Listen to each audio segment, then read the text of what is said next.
বুধবার দুপুরে কালীঘাট মন্দির চত্বর যেন এক টুকরো বলিউড। মাসি দেবশ্রী রায়ের হাত ধরে মা কালীকে প্রণাম জানাতে উপস্থিত হলেন বলিউড কুইন রানী মুখোপাধ্যায়।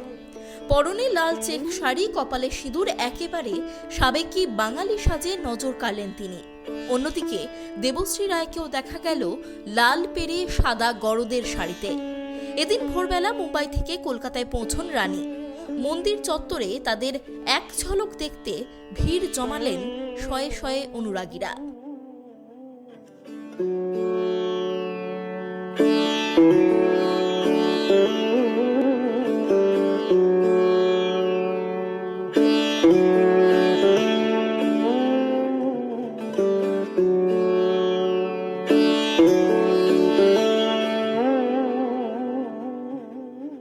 সম্প্রতি মুক্তি পেয়েছে রানীর ছবি মর্দানি 3।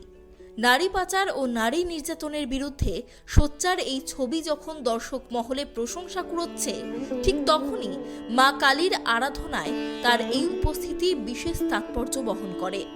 রানী বারংবার প্রমাণ করেছেন গ্ল্যামার দুনিয়ার শিখরে থাকলেও তিনি তার পারিবারিক বন্ধন ও সাংস্কৃতিক শিকড়কে ভোলেননি।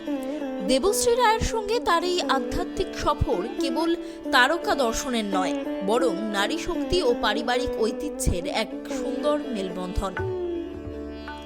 অনুষ্কা জোয়ারদারের রিপোর্ট, কেটিভি বাংলা।